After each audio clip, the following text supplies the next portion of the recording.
சூரிய பகவான் ஒளிமுகம் காண அங்கு கற்பக தருவின் நெற்றியில் மலரும் சூரிய பகவான் ஒளிமுகம் காண அங்கு கற்பக தருவின் நெற்றியில் மலரும்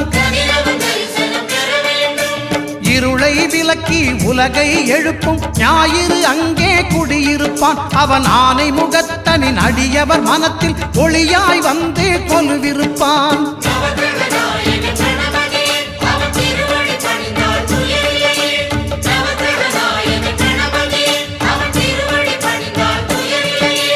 ஒன்பது கோளும் ஒன்றாய் காண அங்கு கற்பகம் என்னும் கடவுளின் மெய்யில்